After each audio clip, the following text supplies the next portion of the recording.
Salut YouTube, comment ça va? Je suis trop contente de vous retrouver pour ce nouveau contenu. Euh, je dis ça comme si j'étais connue sur les réseaux. J'ai déjà tenté une chaîne pour parler de ma vie au Japon qui est en pause depuis l'année dernière. Ça fait quasiment, je crois que ça fait un an pour la dernière vidéo. Tout simplement parce qu'il m'est arrivé un tas de trucs dont je parlerai peut-être sur la dite chaîne. Mais en attendant, j'avais envie de partager mes lectures avec des gens. Parce que je suis assez seule au Japon, déjà de base, voilà, en tant qu'étrangère, et en plus trouver des amis qui ont le temps et l'amour des livres, c'est moins évident. Je viens de commencer à participer à un groupe de lecture, à un book club, donc c'est sur le point potentiellement de changer, mais en attendant, voilà, je me suis dit que pourquoi pas partager en ligne, avoir des échanges avec d'autres personnes ailleurs dans le monde. Ça pourrait être sympa. Et puis, ça fait passer le temps, ça m'occupe. J'aime bien créer des choses. J'ai découvert l'édition de vidéos, tout ça. Donc, voilà, je me lance. Ça y est. Du coup, je me suis même pas présentée. Salut, moi je m'appelle Chloé, j'habite à Tokyo, ça a fait 2 ans maintenant. Je vis avec un monsieur japonais et ensemble on a 2 petits garçons qui sont encore des bébés. Donc, je ne sais pas à quelle fréquence je vais publier des vidéos sur cette plateforme. J'ai un compte Instagram qui va avec, mais c'est pareil, je ne publie pas beaucoup parce que je n'ai pas trop le temps. Puis surtout, en fait, ce désir de chaîne et de partage, c'est fait parce que je remarque, je suis une grande consommatrice de booktube, et je remarque que les booktubeuses, booktubeurs, lisent énormément de livres, voilà. Et je trouve qu'en tant que consommatrice de contenu de ce genre, des fois c'est culpabilisant. Et je me dis, mais ils ont pas de vie, enfin comment ça se passe? Alors qu'en général, c'est des personnes quand même qui ont un travail à côté, hein, et accessoirement une vie de famille. Euh, donc, j'avais envie aussi de montrer une vie un peu plus, comment dire, comme le commun des mortels. Et une vie dans laquelle, en fait, on arrive à lire un livre ou deux par mois, peut-être quatre si vraiment on a de la chance et que parmi ces 4 livres, il y a un roman graphique ou une BD ou un manga qui se lit quand même beaucoup plus vite. Mais voilà, moi je lis en moyenne, c'est une grosse moyenne, mais en moyenne 2 livres par mois. Il y a des mois où j'arrive à lire un peu plus. Et surtout là, en fait, ce qui a chamboulé ma vie, c'est que j'ai eu un bébé en janvier. Avant, j'avais qu'un bébé, maintenant j'en ai 2. Donc jusqu'à janvier, après les débuts de la maternité, le postpartum, j'ai réussi à lire encore pas mal parce que voilà, tout petit bébé qui dort beaucoup, tout ça. Mais là, depuis que mes 2 bras sont bien pris, je lis en moyenne 1 à 2 livres par mois. Et en fait, ouais, j'avais envie de proposer ce genre de contenu aussi aux personnes qui peut-être peuvent se reconnaître, qui ne lisent pas 10 livres par mois et qui peut-être parfois sont un peu saoulées ou un peu déprimées de consommer le contenu de personnes qui, elles, lisent autant. Non pas que ça me saoule, hein, sinon je consommerais plus, mais des fois je me sens un peu pas légitime de pouvoir parler de lecture, ou bien je me sens pas vraiment lectrice, ou bien je me sens un peu diminuée parce que je me dis ouah punaise mais moi j'arrive pas, alors que pour vous parler honnêtement mon temps d'écran est de mon temps d'écran de téléphone, mais je ne regarde quasiment pas la télé à cause des 10 bébés, comme mentionné tout à l'heure. Et j'ai un ordinateur de bureau que j'utilise très peu. Et j'ai une tablette, pareil, que j'utilise pas beaucoup, hein, si ce n'est de temps en temps, je regarde du contenu YouTube, mais voilà. Mais mon temps d'écran de téléphone est de 2 heures et quart, 2 heures et demie, donc par jour. Donc ce serait 2 heures de lecture en plus potentiellement, ou de tâches ménagères ou autres, hein, parce que voilà. Mais je suis pas non plus, voilà. C'est juste pour remettre dans le contexte et dire que je lis en moyenne 2 livres par mois et pas en passant 15 heures sur les écrans. Voilà. Parce que, genre, j'ai une vie lambda, je suis sur les écrans de façon correcte et je lis quand même pas beaucoup. Donc, c'est tout. Voilà. Je sais pas pourquoi je me sens de me justifier autant et ça prend une éternité. Je parle beaucoup trop pour ne pas dire grand chose. Je crois qu'on va s'arrêter là sur ça. Vous l'aurez compris, c'est donc une petite vidéo introduction slash présentation pour savoir qui je suis et ce que vous allez trouver sur ma chaîne. Euh,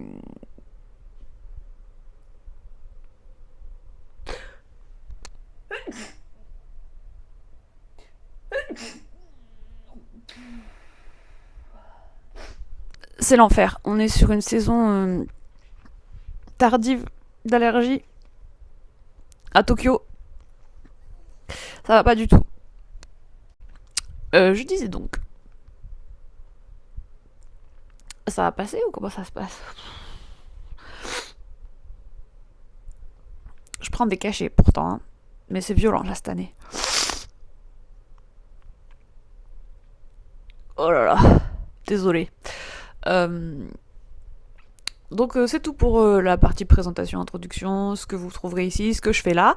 Et je voulais vous montrer mes derniers achats, slash ma pile à lire d'automne, qui est une pile à lire,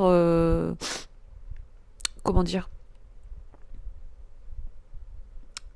j'ai perdu le mot, que je ne lirai probablement pas en entier, c'est sûr. C'est dérisoire, hein, parce que je vous dis, je suis à genre 2 livres par mois, quand tout se passe bien. Et clairement, là, on est mi-octobre, j'ai même pas lu un livre. Ah, j'ai fini un livre que j'avais commencé en septembre, donc à la limite, voilà. Mais j'ai commencé celui-ci, My Roommate is a Vampire de Jenna Levine. Mais bon, voilà, j'ai lu 95 pages. C'est très lent, j'ai beaucoup de mal à me mettre dedans.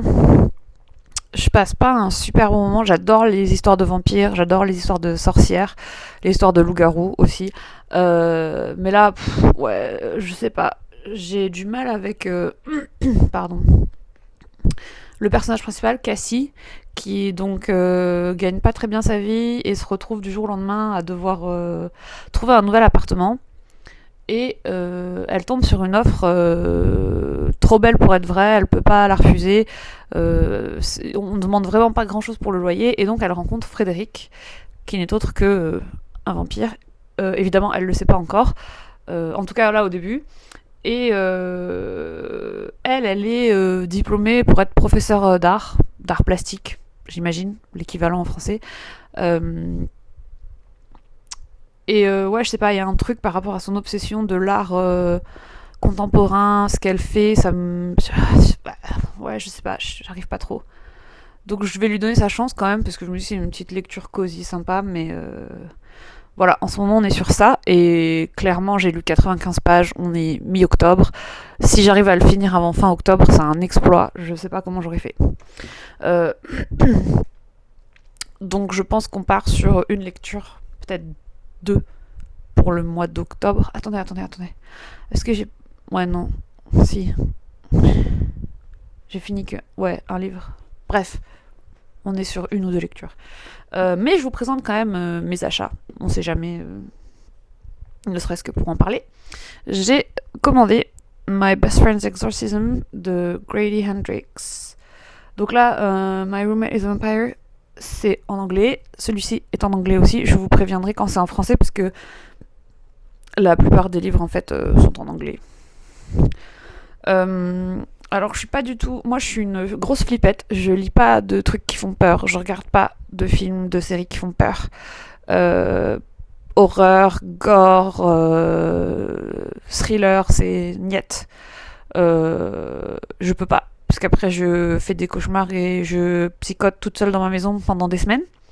Mais j'ai failli me planter, voilà. Bref, mais j'en ai entendu parler sur la chaîne de Margot Liseuse, et en fait elle disait qu'il était drôle aussi, je crois. J'espère que je me souviens correctement. Donc, je me dis, s'il fait peur un peu, mais qu'il est quand même fun, peut-être que ça passe. Donc je lui donne une chance. On verra. Mais de toute façon, à mon avis, s'il est lu cette année, c'est un miracle. Sinon, ce sera sûrement l'année prochaine. Donc d'ici là, j'aurais peut-être oublié. Qui fait peur. Enfin, je crois pas vu le titre, mais j'aurais. je serai peut-être plus armée pour le lire. Je sais pas, on verra. Ensuite, que j'ai trouvé en ligne au Japon, pour pouvoir... Enfin, j'ai pu le commander en ligne au Japon, en français, donc je suis hyper contente. Les filles de Witch Hazel House, de Nora Lake. Il est trop beau, et en plus c'est la version avec les sprayed edges, donc il est magnifique. Je crois que celui-là, j'ai pas besoin de le présenter puisqu'il il est déjà beaucoup passé, pas mal passé sur les réseaux quand même. Euh, Donc écoutez, je sais pas trop quoi faire parce que c'est ma première vidéo et que j'ai pas l'habitude de présenter des livres et que j'ai pas envie que cette vidéo dure une demi-heure. Mais ouais, je pense qu'il a pas besoin d'être présenté, donc on va passer à la suite. Je pense que les autres, je vais vous les présenter parce que je les ai pas trop vus passer. Mais ouais, je pense que quand c'est des livres qui passent beaucoup sur les réseaux, genre moi je suis nouvelle, je débarque, personne me connaît, je vais pas présenter un bouquin qui a été présenté un milliard de fois sur des chaînes massives qui sont suivies par des milliers et des cents. J'ai trouvé dans ma librairie cette petite beauté, et alors lui je l'ai vu passer seulement chez A Book and a Cap sur la chaîne de Élise, The Grimoire Grammar School Parent Teacher Association de Caitlin Rosakis. J'espère que je le dis bien, parce que parfois les noms comme ça, en anglais, on a beau être bilingue, t'es pas sûr à 100% de la prononciation. Et donc, je l'ai vu passer chez Élise. J'ai trouvé la couverture trop cool, donc forcément, il m'a intéressée.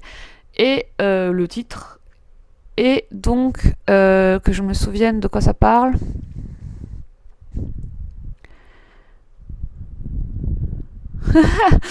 Je vous le dis, je me suis basée sur la couverture, j'avais même pas lu le résumé, c'est rigolo. Et je pense qu'il va être rigolo. Ah ok, donc en fait c'est très cool, ça a l'air très cool, c'est l'histoire d'une mortelle dont la fille se fait mordre par un loup-garou et du coup ça l'a fait entrer dans tout l'univers des créatures magiques qui jusqu'alors lui étaient inconnues.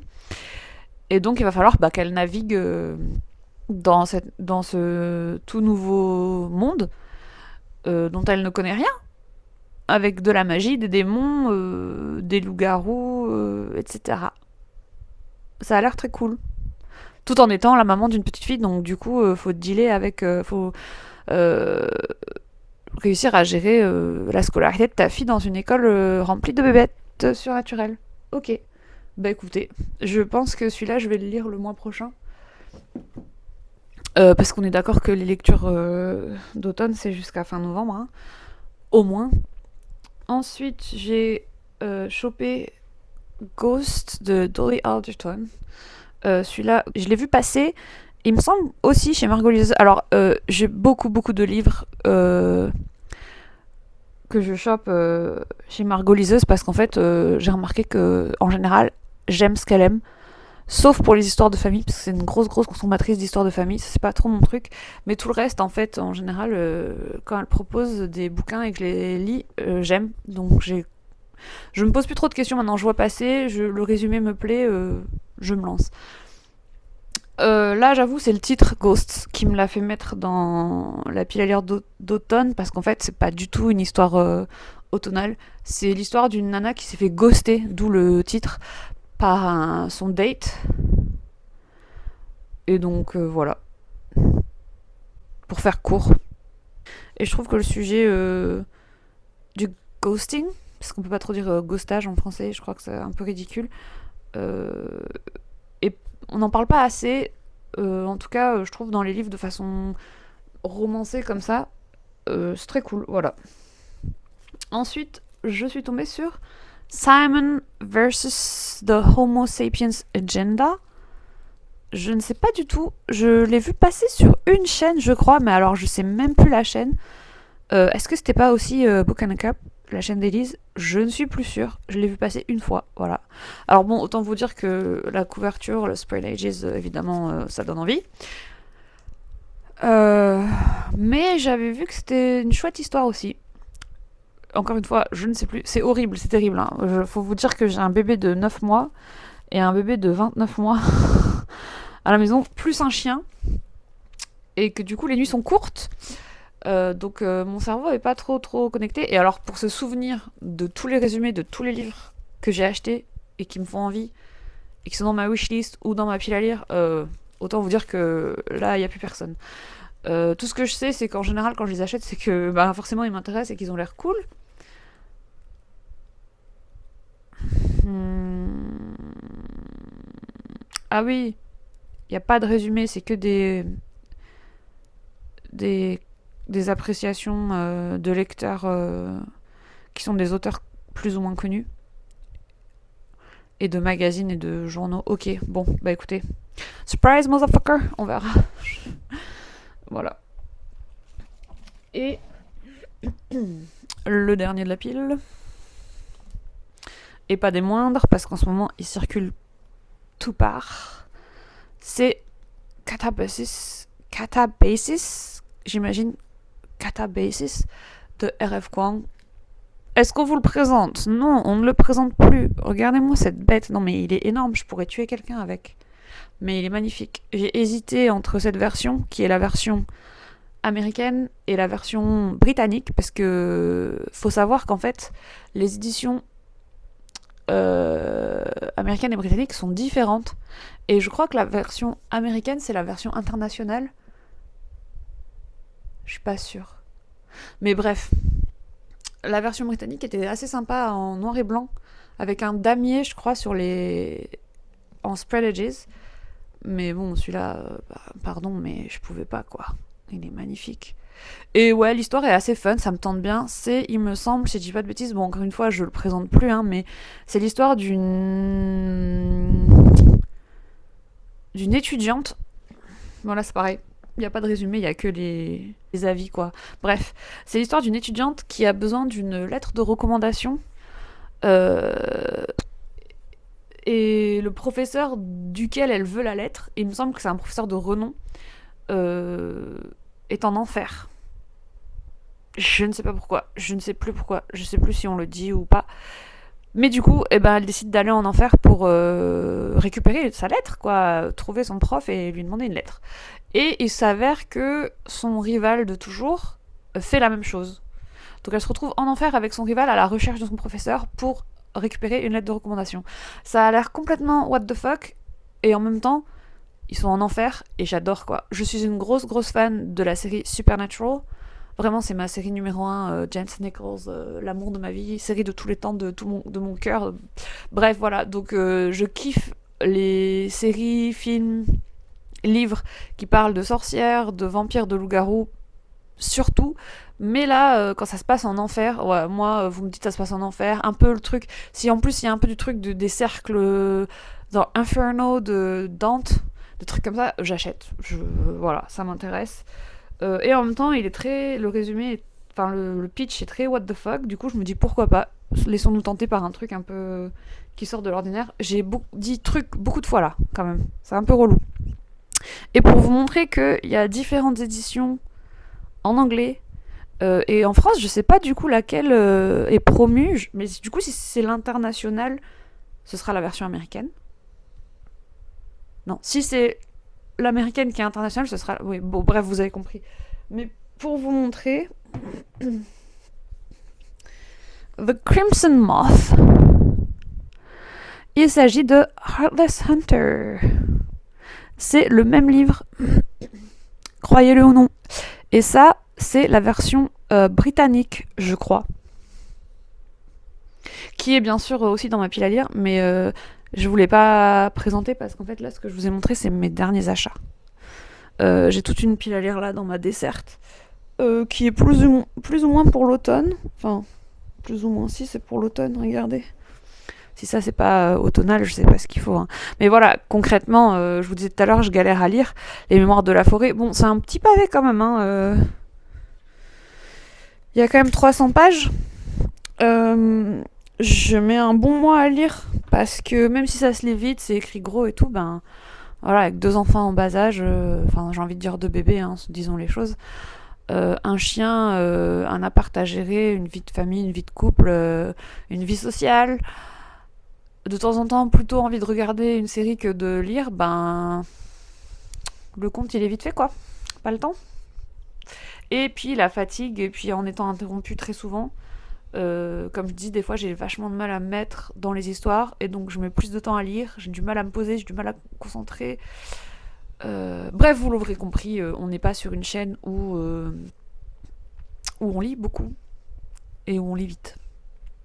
Voilà, lectrice lambda, lecture lambda, vie lambda. Bref, je crois qu'on va s'arrêter là parce que c'est un peu chaotique. Si vous avez regardé la vidéo jusqu'à la fin, merci. Si vous restez avec moi et que vous décidez de suivre mes aventures de lectrice pas très douée, merci. Et puis ben on se revoit une prochaine fois pour parler de quoi on parle la prochaine fois. Est-ce que je devrais annoncer de quoi on parle la prochaine fois ou pas? Ça c'est une question aussi. Je pense, rien n'est immuable, qu'on va parler de mes lectures d'automne, que ce que j'ai réussi à lire quoi. Parce que là je vous présente mon book haul du moment, mais clairement je sais que je lirai pas la moitié. Et du coup vous voyez pas ce que j'ai lu en septembre. Et en septembre. Et début octobre, le bouquin que j'ai fini en octobre, que j'ai commencé en septembre. À savoir que je pars là dans 3 jours en voyage. J'ai pris et je vais dans un pays où il fait chaud, beau et chaud. Donc j'ai pris 2 lectures estivales sur ma Kindle. Même si théoriquement on est en automne, mais là je me suis dit il faut que je lise un truc qui aille avec le mood du moment, donc ce sera des lectures estivales. L'avion, tout ça, peut-être. Alors j'ai pas encore voyagé avec les 2 petits, donc je sais pas comment ça va se passer, si je vais réussir à lire ou pas du tout. Mais peut-être qu'on pourra ajouter 2 lectures au compteur. Auquel cas, elles n'ont pas été présentées dans cette vidéo et on en parlera la prochaine fois. En attendant, portez-vous bien, je vous souhaite de bonnes lectures et je vous dis à la prochaine!